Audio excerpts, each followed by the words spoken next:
Hi, everyone. How are you doing? Hope you're having a good Monday so far. And welcome to our seventh session of Basecamp Briefings powered by Summit Strategy. So, like any serious climb, success starts at Basecamp. This is where we break down complex RFPs, we sharpen our BD and capture strategies, and we give you the tools to navigate the terrain ahead. So, let's jump in and talk about our topic today. All right. So if you've been to our previous Basecamp briefings, you know we skip the crap and just say what everyone else is already thinking. So today we're going to talk about why your BD system is broken. And if that title stings a little bit, good. That's the point. Most firms don't actually have a BD system. They've got a bunch of random spreadsheets, maybe a CRM, some calendar invites, some sam.gov searches, lots of proposal activity, and just a whole lot of hope. But here's the thing, and we all know this, hope is not a strategy. Random is not a process. And checking in once a month does not move your deals forward. So my name is Kristen Maycumber. I am the founder and CEO of Summit Strategy. I have spent my entire career helping government contractors and professional services firms win more work by building better systems, not just chasing shiny RFPs. And then at Summit, we specialize in strategic BD, capture, proposal development, marketing, and training. And we support hundreds of clients and help them build sustainable growth engines. All right, so here is where we're going today. We're going to talk about how to define your system. We're going to walk through 5 common fails that we see over and over again and the how to fix those.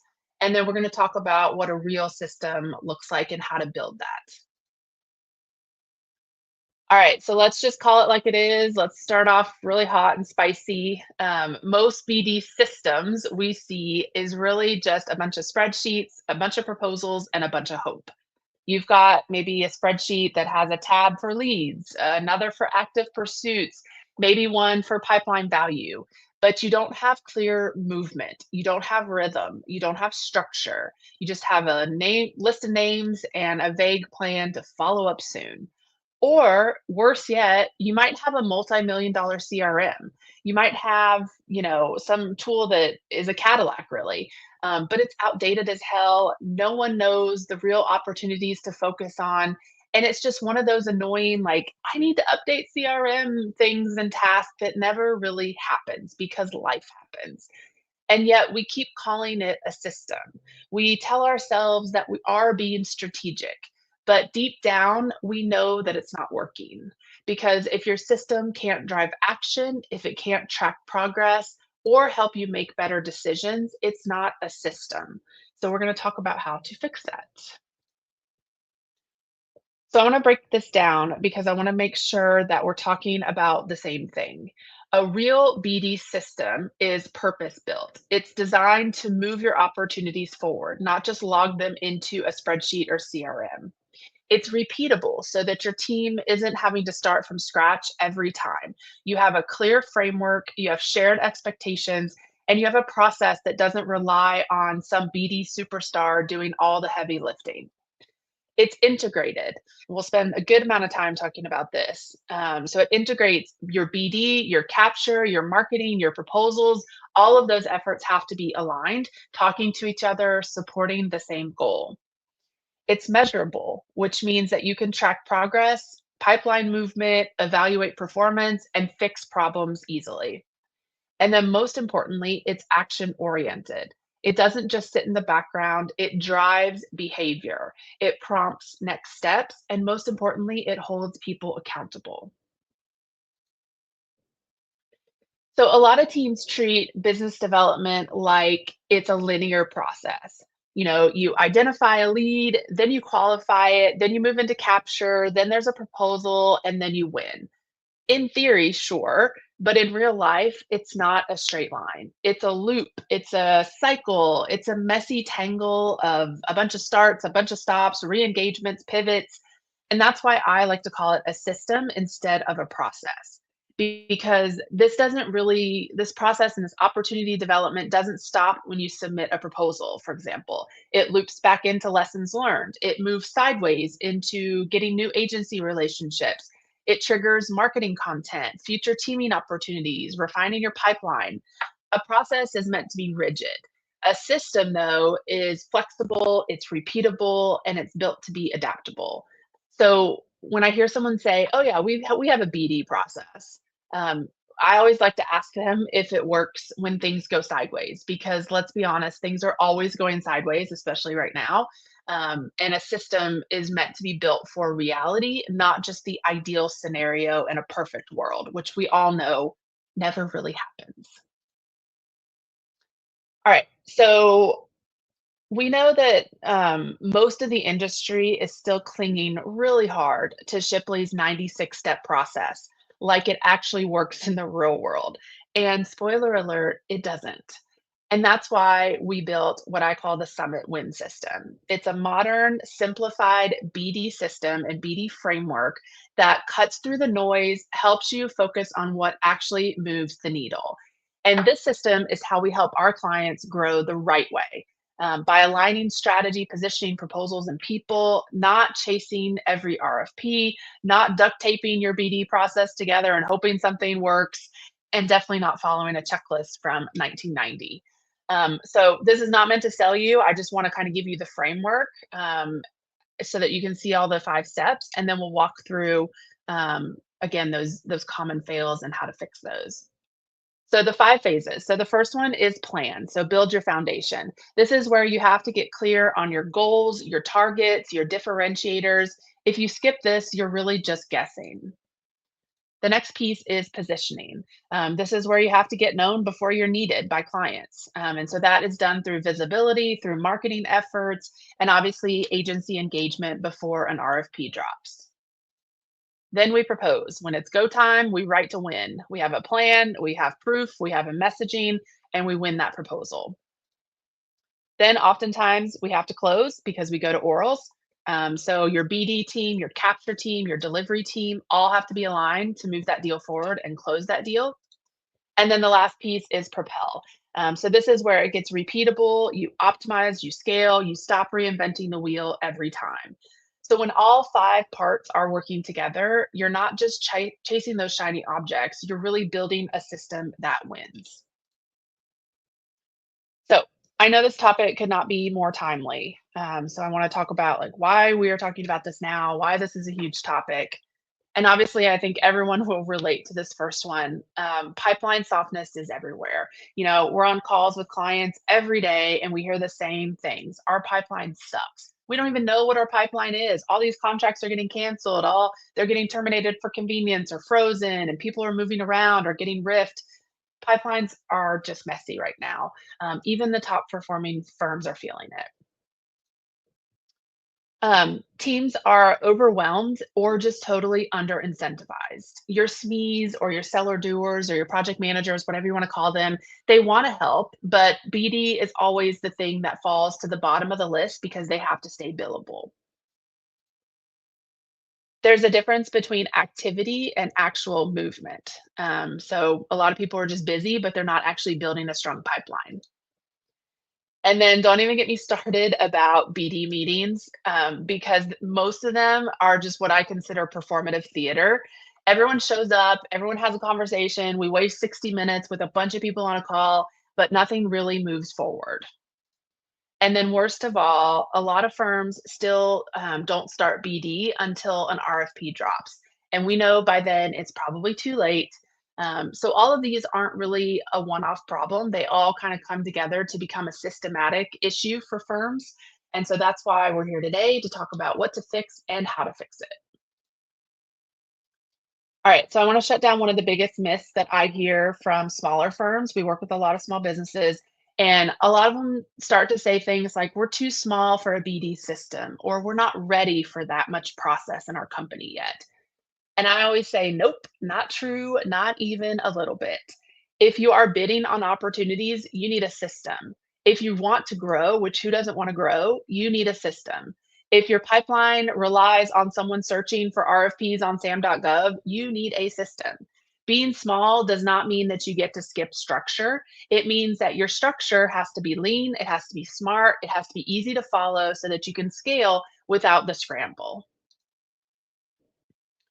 All right, and then I kind of hit on this earlier, but I want to go a little bit further. Most pipelines are just a bunch of fiction. They're filled with ghosted leads, wild guesses, opportunities that haven't been touched or verified in months. A bunch of random opportunities pulled from sam.gov or Del.gov. They look full, it looks great in a spreadsheet or in a CRM report, but it's just fluff. So if you can't really look through your pipeline and tell me who's buying, when they're buying, and why they would choose you, it's not a real pipeline. It's just a placeholder. The goal with pipelines is not to have a really big, long list. It's to have a live list that is updated regularly, that has movement, momentum, and obviously a clear path to revenue, because that's what we need our BD efforts to result in is revenue. All right, so let's talk about where things go off the rails. And again, I've worked with hundreds of firms from billion-dollar defense contractors to, a startup. And I've been a startup before. We're only in our fourth year now, so I know the pains of all of this and setting all of this up for your own company. So a lot of firms, again, think that they have a system, but what they really have is just a bunch of well-intentioned habits that often fall apart under pressure. So let's jump into what those 5 system fails are. This is the first one, and I put this first because I think this is one of the most common and what I would consider to be one of the most costly mistakes that I see over and over again. Too many BD systems are built just entirely around proposals. Everything kicks off the second that RFP drops, and everyone scrambles and just goes hard for a few weeks to get that proposal out the door. But we know by then you're probably already behind. So if you start, when the RFP drops, you're operating in that constantly reactive mode. And we know that leads to burnout, to stress, to lower win rates. You're competing sometimes against vendors who may have been shaping that opportunity for months or maybe years. So your real system has to start with an opportunity, not just paperwork, which is really what a proposal is. And I say that lovingly because I am a proposal professional and I love writing proposals, but a proposal is really just a piece of paperwork. It's a great piece of paperwork that should win awards, but it's still a piece of paperwork and it's still the last 20% of the process and of the work. So a lot of firms, again, like pour their energy, their heart and soul into writing this perfect proposal with great formatting, compliant language, thinking that that's going to save them, that that's going to win all this work. But if you haven't done that upstream work, you're just polishing a document that maybe never really had a shot to begin with. So that's why I push so hard on having a system, not just a proposal process, because by the time you're writing that proposal, you should already be well on your way to winning that project. All right, so I talk about this a lot on LinkedIn if you follow me, and in other webinars. I'm just a little bit obsessed with this topic, so I want to talk about it for a second. There's a difference between what I consider a pursuit process and a proposal process. So if we think about a proposal process, it's what kicks in when the RFP hits. There's an RFP comes in the door and a proposal goes out the door. It's reactive. It's focused on a deadline. It's a very short sprint in the larger picture. Whereas a pursuit process starts long before that. It's intentional, it's proactive, it's how you build relationships, shape opportunities to get ahead of the RFP. And again, our goal is to position long before the RFP ever really hits SAM. So most firms think that they have a proposal problem, but what they actually might have is a pursuit problem. All right. So I know I just gave you some reality checks, but I think I need to give my reality checks their own reality check for a second, because I don't want to dismiss the fact that it's 2025. The market is crazy. Everything has lost its mind, right? The funding is messy. Sometimes strategic looks like drop everything and hustle because that's just what we have to do. And sometimes you just need to chase those bluebirds or chase those opportunities that you didn't know about. And in markets like now, you probably have to. But I want to reiterate that that should be the exception, not the rule. Hope is not a strategy long term, and heroics and scrambling and last minute just pushes to respond to cold RFPs is not scalable. So, what I'm talking about today is really setting up the right system so that you're getting ahead of things and you're putting that system in place to help you grow sustainably, not just continue to scramble. Although there are times like now where we have to kind of put the process and the best practice and the system to the side because we got to be hustling and hungry out there because the opportunities are fewer and further between. So I want to recognize that, but I also don't want us to forget that we need to put that system and best practice into place so that when the market kind of gets its what together, we have that system in place and we have a plan and a strategy. All right, so let's go back to that first fail, and then let's talk about how to fix it. So we talked about how a lot of systems are built around proposals first, instead of thinking about long-term opportunities.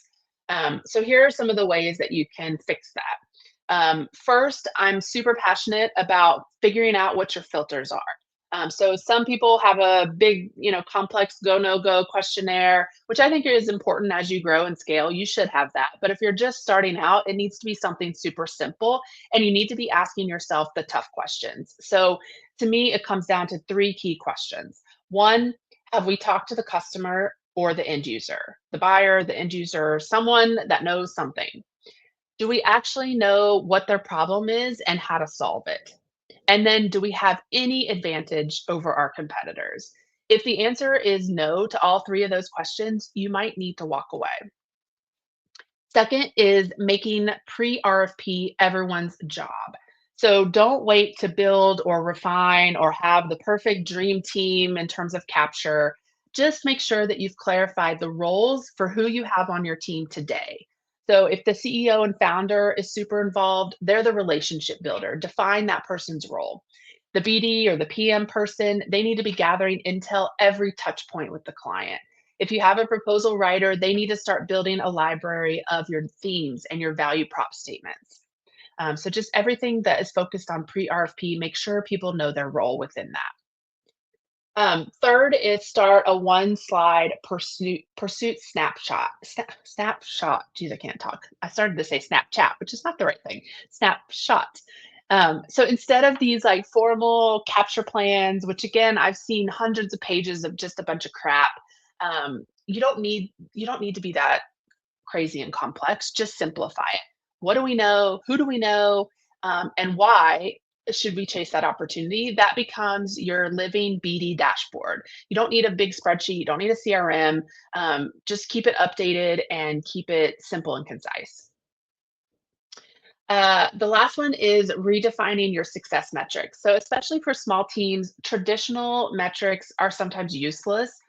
So, I'm more a fan of tracking things like how many new agency contacts have we made? How many pre RFP opportunities have we spotted? What decision maker combos have we had before the RFP? All right, so let's jump in to another one of my favorite topics, which is how to combine your sales and marketing efforts. So I want to zoom out for a second and talk about something that most firms are just completely missing when they say that they have a BD system. Sometimes that means their marketing is broken. And I'm not talking about branding or social media. I mean marketing as like a real true growth engine. So when your BD and when your marketing don't talk, your message is muddled. You don't get traction, you don't have momentum. It's just a bunch of noise out there. But when they are aligned, you're sharing intel, you're having smarter targeting, you're having visibility before the RFP drops. So your content actually should support your growth strategy, not just fill a calendar, not just publish, updates to your website, your collateral, your social media. Marketing is not meant to be a support function. It is meant to be a pipeline builder. And so when we pivot our mindset to really think about it like that, we have to figure out how to help marketing get the information they need in terms of your BD strategy, your sales strategy, your pipeline, and help support that growth strategy.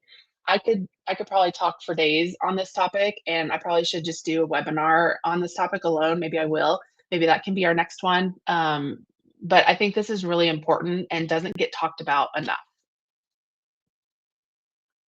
All right, so our second common fail that we see over and over again. Again, this is probably more relative to small teams, but sometimes large teams as well, I guess. When opportunity ownership is not clear, your deals are going to start to fall through the cracks. Everyone assumes that someone else is following up, and we all know what happens when you assume. No one is really owning it, no one's tracking the status, and then sometimes we just get to the point where it's too late to shape or even to bid that opportunity. So I'm not a fan of having these complex racy charts, with a bunch of, people listed and all their responsible, accountable, consulted, informed, whatever. I just think it's simple as assigning a quarterback for each client, and assigning the same for each opportunity. And that person is responsible for driving that forward. That doesn't mean that they have to do everything, but they have to make sure that they're flagging where there's roadblocks and, again, moving progress forward. All right, so let's talk about your seller-doers, which that's a common term in the infrastructure world, but it might also, it's the same as like your SMEs, your subject matter experts, or your project managers, like all of those people that kind of straddle that execution and sales role. Um, Most of them are not actually selling first. They're focused on doing. They're focused on being billable because that's their primary responsibility. That's their measurable. And so we have to really think about how to pivot their focus from doing to selling. So, how do we actually do that? We need to clarify our roles. Excuse me. We don't want to let everyone own everything. So, we need to define lanes, swim lanes, basically. So, who's responsible for opportunity tracking? Who's responsible for client relationship management? Who's responsible for proposal decision making? You can share tasks, but you can't share accountability. So, really make it clear who owns what. And then set expectations by role, not title. So we talked about that on the first fix, which is kind of similar here. But really get clear on what BD involvement looks like for a project manager versus the CEO or the COO. Give your seller doers and your SMEs and your PMs bite-sized, clear BD actions that they can actually take between projects and between being billable. And then we have to shift those SMEs and PMs and seller doers from a reactive mindset to a proactive mindset. And I'll dig into that in a second. But the PMs are going to be the closest people you have to the client. And so you have to use that proximity and you've got to equip them with the tools to gather intel, to strengthen relationships, and really plant seeds for future work. And then we don't want to confuse visibility with accountability because just because someone is showing up to a BD meeting doesn't mean that they're doing the right steps. And so we want to define what done looks like, whether that's outreach completed, a client meeting held, intel shared with the team. Like, again, just get clear on what good looks like and define those roles and swim lanes. All right, so let's dig in. I mentioned this earlier a couple times. So your PMs or your SMEs, whatever, however you're structured as a company. They are in the most unique position within your company because they get to see, they get to hear, and they get to influence your client every day. And that is long before a BD person or a proposal team actually shows up. Especially in federal contracts with high turnover, the PM really becomes the face of your company. And yet, a lot of times, these PMs and seller doers and SMEs are left out of the growth conversation within your company, and they're not always given the tools and training to really set them up for success. So, we need to pivot our PMs and seller doers and SMEs to be what I call growth partners for your clients.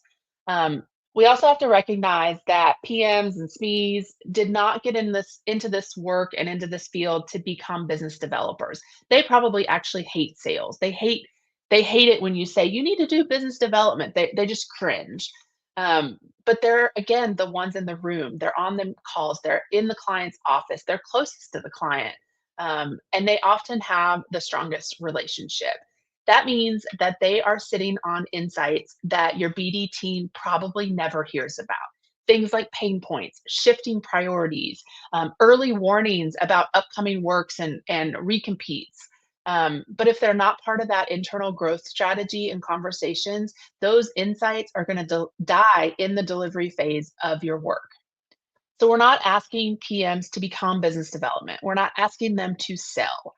What we are asking them, though, and what you do need to ask them to do, is to pay attention, to speak up, and most importantly, stay curious. They need to be asking questions and reporting back on what's coming next, who else is making decisions, where else could we add value as a company. So when you take this step back and kind of equip your PMs to think like growth partners, not salespeople, but true partners, you can start really growing your existing accounts, which is we all know the stats on repeat work and how much less expensive it is to go and upsell your existing clients and get more work from them versus go out and chase a brand new client that doesn't know anything about you. So this is not really the point of this is not to push BD onto people who really don't want it. It's really about embedding growth into how you deliver your work and your projects so that we don't miss what's right in front of us often. All right, so our third common fail is that most pipelines are not actually pipelines. They are just long lists of names, a bunch of half-baked intel, stale opportunities that never really get cleared out. So the problem becomes you can't forecast accurately with a list. You can't build a win strategy around a spreadsheet of maybe this opportunity will become real. We don't really know. A real pipeline has to be structured by deal stage, and it has to be active, and it has to be prioritized. So it should give you clarity on where you should focus your efforts, what's hot, what's cold, and then what's just a bunch of noise. So I put this reality check in for myself just as much as for you because I have to tell myself this all the time. If everything is a priority, nothing is really a priority. And if you work in or run a small business, you know that it is really freaking hard to prioritize. Again, I struggle with this very much. But when we're talking about your pipeline and your BD system, if your pipeline is really just a dumping ground, then every lead is gonna get treated the same, every opportunity tossed in, there's no prioritization, no real plan to move it forward. So then what happens is you spend your time reacting to the loudest request. Who's in your inbox asking for things right away? That's what you solve instead of, thinking about what opportunity is the best for you and what you need to prioritize your time on. Because if everything is just that red hot, urgent, must close right now, nothing really gets the attention that it deserves. And then your team starts to burn out because you're chasing everything. And again, the real opportunities that you should focus on get lost in the noise, and you might lose those opportunities. All right, so how do we fix that? This might require some cleanup and some reorganization, either of your CRM or your spreadsheet, however you're tracking your pipeline. But make sure that you're segmenting it by deal stage. So every opportunity should have a clear stage, whether it's in early intel, we don't really know much about it, we need to qualify it, whether you're actively shaping it, whether you're in the proposal phase, you have to stop mixing a bunch of cold leads with live RFPs because it just muddies your strategy. It drains your team. You don't really know what's where and who's focused on what. So really segmenting your pipeline is important. Establish a clear go no go framework. So I talked about this earlier, but not every lead deserves your time. And so figure out what that simple criteria is to force honest decisions and honest conversations, especially for most firms don't have unlimited time and unlimited resources to just chase everything. So you have to really prioritize. Third is chasing clients, not projects. So this is one of my favorite things to talk about too. You don't want to just wait for an RFP to land, obviously. You want to build relationships with target agencies and buyers so that you're positioned before the opportunity even appears. And that means that you have to get clear in your BD strategy of what an ideal client looks like for you, not just what an RFP might come out that looks great and shiny and let's chase it like a squirrel. It's really about building your strategy around clients. And then we'll talk about this in a minute, but BD meetings and what those really need to be. But I like to just have like a 30-minute weekly pipeline triage meeting where you're cleaning out, archiving stale deals, you're flagging next actions, you're maybe spotlighting what your top three high priority pursuits are and what the next steps are on those. The goal is not to just talk and just, oh, that's, just kind of look through the pipeline and, oh, that looks good. Okay, move on. It's really to move. You have to move things forward. All right, so I talked about focusing on clients, not projects. This is really a major mindset shift. Gosh, I can't talk today. Mindset shift for a lot of companies.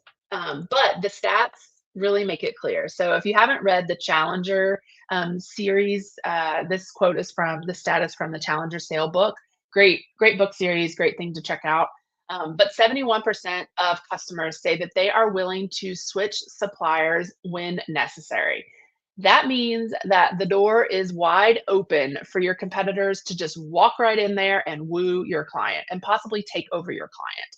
But when you focus on clients instead of projects, you really lean into learning their mission, understanding their pain points, engaging consistently so that you can shift from just another vendor that they'll replace, any chance they get to a true partner that they cannot live without. And then this is the real opportunity within that. So only 38% of stakeholders, so stakeholders on the client side, believe that their vendors help them think differently about their problems. That means that most firms are just checking boxes instead of challenging thinking. So if we want to win more work, we have to stop waiting for clients to tell you what they need. We have to start showing them what they should be thinking about. And again, this is really the difference between being just seen as another contractor, another vendor, and then being trusted as that must have, cannot live without strategic partner. So when you focus on the client, not just the contract, you open the door to building and expanding upon your relationship and your work with that client. And then if you're only talking about your capabilities when you're in front of a client, you're just becoming like another option on their menu. And again, it becomes easy for them to just switch you out with another vendor. But when you transition to bringing new ideas, things like market trends, agency pain points, emerging risk, you start to shift the conversation because customers are 2.3 times more likely to engage when the conversation focuses on insight, not your product or service. And again, that's not opinion. That's not just what I think. That is clear data and stats from the Challenger Sale book. So, insight is what creates credibility. And again, it's what positions you as someone who understands the agency, not just someone who, wants to win that contract. All right. I mentioned this earlier, but I'm gonna hit on your BD meetings pretty hard here. I've sat through, I've led, I've participated in, I've listened to thousands of BD meetings, and they're all pretty terrible, let's be honest. And you know exactly what I'm talking about. You know the calls that you've been on where there's 20 people on a call, each giving some sort of vague status update. Yep, sent some emails. Yep. Oh, I went to industry day last week. But there's no decisions being made. There's no actions being driven. We all kind of walk away from that meeting thinking, okay, we touched base, but nothing really moved. So that's not a system. That's just bad theater. And if your BD meetings are centered around what's new instead of what's moving, again, you're not building a pipeline, you're just reporting on a random list. So we have to turn these BD meetings into more like working sessions. They have to be focused, they have to be intentional, they have to be driven by action. So how do we do that? Obviously, some of this goes without saying, but again, many people are not doing these simple things. So having a clear agenda and sticking to it. And again, making sure that the agenda is focused on movement, not just a bunch of people reporting their update. Because you know what everyone does right before that meeting. Oh my gosh, I have to give an update on this opportunity. Let me just like scramble and make up some movement that I had, and we don't really know if it actually moved the needle. So structure your agenda around things like what moved since last week, what's stuck and why, and what's our next action. So again, really focused on moving the needle. Define your opportunity stages, and it goes back to the conversation earlier about segmenting your pipeline. Prioritizing again your real work, spotlight what's slipping, and really move the needle on that conversation there. Make sure that you have ownership and next steps. So again, each opportunity should have a clear owner and an actionable next step. If there's no movement planned, it really should not be in the pipeline, and you shouldn't waste time at a meeting talking about it. And then you want to keep it tight. No more 90-minute, 2-hour status marathons that just bore me to tears. You want to limit the attendance to decision makers and doers. That's it. We don't need a bunch of people listening in. We just need the focused people. And it should be a 30-minute action packed stand up style session that, again, drives movement forward. So I just talked shit about a bunch of BD meetings, but I want to hit on that. Like a lot of firms aren't even having a BD meeting, and that's okay. Like, don't be embarrassed. That's cool. We're all here to help you fix that right now. We're going to start having BD meetings. We can't just rely on scattered emails. We can't rely on hallway conversations or a bunch of random texts in our group chat. Or worse, we can't rely on last minute scrambles when an RFP drops. So before we fix your bad meetings, BD meetings, we actually have to start by making sure that one exists.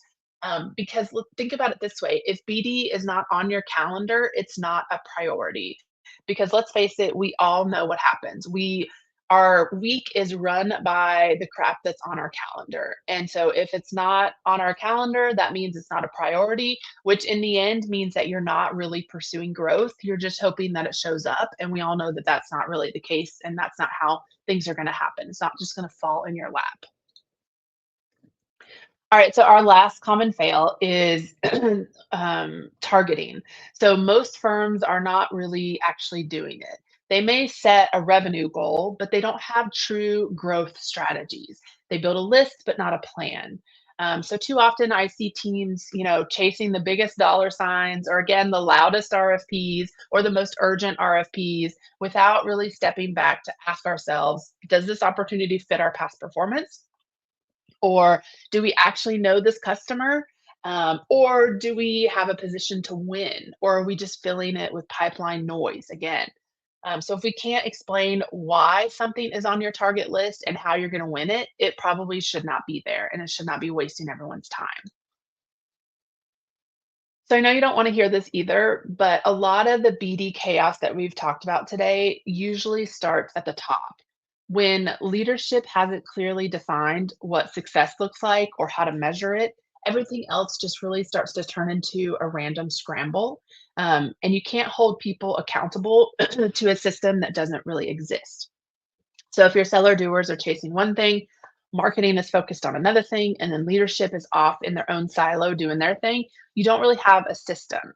Strategic growth is really just going to happen when you have all the moving parts and pieces. So people, processes, priorities, everything is all kind of aligned. And that really starts with your leadership team owning the vision for the company and making the strategy real for the team and then driving accountability and action. All right, so how do we fix that? First, we have to get clear on what your business goals are. That is always our first question when we start working with a client. What is your business goal? Like, where's your business going in a couple years? Like, what's the end success look like? And really tying things, to revenue. It's not a lot of people just start rattling off, well, our revenue goal is this. We might need to win this contract, blah blah blah. But that's not really tied to specific action. It's just a bunch of random activity quotas. So we have to get clear on where we're going as a business. Then we have to segment our clients or our targets by tiers. So again, when everything's important, nothing's important. So we have to separate, when we're thinking about our ideal client, we need to think about what's a strategic client for us, what's a growth account, and then what are some maybe near neighbor opportunities. Again, not just warm bodies, not just a bunch of clients on a list. We have to get specific about who and why we're chasing those clients. And then we need to build account plans. So every target client, top target, should have a plan. And again, this does not need to be this big, complicated 100-page document or 50-slide PowerPoint. We just need to get clear on who's the buyer, what are their goals, and what's our value prop, and then what are the actions that we're moving the needle forward. And then we have to equip your team to win. So we have to make sure that the people responsible for hitting these targets actually have the tools, the time, and the support to do this successfully. All right. So now that I've talked a bunch of crap about everyone's BD issues and challenges, and you probably sat here thinking, "Yep, that's me. Yep, yep, yep, yep, yep, yep."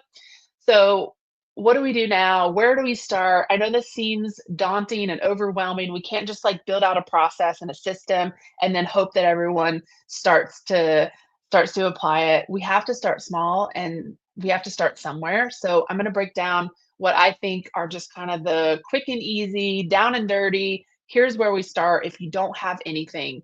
And for those of you that work at really large, complex, multidiscipline firms, multi-office, large, multi-million, billion-dollar companies, sometimes it's getting back to the basics. Sometimes you've over-engineered and overcomplicated all these things, and sometimes it's just getting back to the basics and just kind of getting rid of the old complicated playbook that you're following and just focusing on what is going to move the needle. And I think that these few things are what moves the needle the most. So, first, get clear about your roles and your ownership. So, whether it's a small team or a large team, you have to really be clear on who owns each part of the process. Who owns updating your pipeline? Who owns gathering client intel and building relationships? Who owns following up? Who owns your pursuit strategy? Again, if you have shared accountability, no one's really accountable, which means you're not moving the needle. So get super clear on roles and responsibilities. Define what belongs in the pipeline. Stop padding it, or when I was in corporate, it was a term called stop sandbagging your pipeline when you just, put a bunch of high value things in there that make you look good, but to leadership, but it's not real. They're not real opportunities. So only include those real opportunities that you actually have a plan to pursue and that you actually can win. Set a standing BD meeting. For the love of God, have a BD meeting. Same time every week, no more than 30 minutes. And again, focus on movement. What's progressed since last week? What's stuck? What needs a push? No more updates for the sake of updates. And then start building 3 to 5 client account plans. So pick your top 5 key clients that you are leaning hard into, whether they're existing clients or new clients, and build out a strategy. Document what goals you know they have, what's their buying behavior, who you need to know, and what your value prop is, and then revisit that on a monthly basis. And then use tools that you'll actually maintain. Don't leave this meeting thinking, "Oh my gosh, I have to go buy an expensive CRM or an expensive piece of software." A simple spreadsheet is enough, and a lot of times a simple spreadsheet can outperform a half-used CRM. The tool is not the system, you are. So it's not necessarily about the tool, it's really about figuring out what you're actually gonna use and what you'll actually maintain, and again, not overcomplicating things. And then lastly, figure out what your top 2 metrics are just to start. This can grow, and especially if you're a large company, you're going to need more than 2 metrics. But things like, try tracking the number of touches per target account or the percentage of your pipeline with a next step scheduled. It's simple, it's actionable, and it tells you if you're moving or stalling. So everyone loves to complain about proposals. I hear it all the time. I see a bunch of chatter on LinkedIn about proposal complaints. They're rushed, they're boring, they're not winning. But here's the truth behind that: the proposal probably isn't the problem, it's a symptom. If your pipeline is weak, if your team is not prepped, if no one knows what the client actually cares about when you're writing that proposal, your proposal probably never had a shot to begin with. Proposals are not going to fix chaos. They're just going to expose it. So if you want better proposals, you have to build the better system that feeds into those proposals. Period, stop, the end. And then I always hear, we don't have time for BD. But what I think that really means, it's a more polite way of saying we haven't prioritized BD. Business development does not just magically happen in the margins and overnight and on weekends. It requires a lot of structure. It requires focus. It requires discipline. And you think about it like this. You wouldn't skip a client deadline because you were too busy. So why do you treat your future revenue with any less urgency? If your BD activities are not showing up on your calendar, in your status meetings, or in performance metrics for your team, they're not real priorities. BD time has to be scheduled, it has to be tracked, it has to be protected. All right, so we're coming to the end here. So obviously, if you need help, if all this feels overwhelming and daunting, and you don't have any idea where to start, you can call in the experts. And hey, that's us, by the way. Again, our Summit Win system is really meant to guide our clients and help them implement the right tools and system and process and people and roles to help them grow and help them win. So we do everything from just auditing your BD system, and giving you a fresh perspective of where we think your gaps are.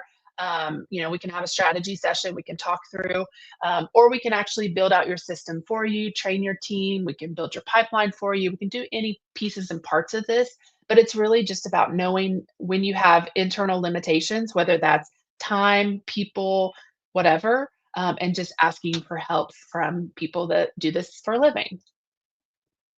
All right, our last slide here, our next Basecamp briefing, we're doing things a little different. So you always see me on here with Carol, sometimes with Beth. So we're going to get on here together and we're going to do us an ask us anything. So I know that there's lots of chatter out there. I see the same kind of comments and thoughts and questions and feelings and emotions on LinkedIn. So we're going to give you a chance to ask us anything. And that QR code on the top right goes straight to the LinkedIn event page that we already set up. So you can go ahead and register for that. It's going to be August 11th. And then seriously, you can ask us anything. So we're gathering questions ahead of time. And that QR code goes to the survey, where you can fill out your questions. It could be totally anonymous. We're not taking names unless you want us to actually call you out and mention your name when we talk about the questions that got submitted. So it can be super anonymous. And feel free to ask us anything, whether it's about proposals, BD, strategy, the market. We're going to give you our unfiltered thoughts and feelings and answers. So hit that QR code. This is also hyperlinked. So when we send out these slides later today, you can click that Ask Us Anything button, and that'll take you directly to the survey as well. And then lastly, this is my contact information. That QR code goes straight to my calendar, so you can book a meeting if you want to talk through your BD system and how to put some of this into place for your company. And again, it was great to have you guys. I will check out the LinkedIn event page and answer any questions that popped in. But I hope everyone has a great week, and we look forward to seeing you August 11th for our Ask Us Anything.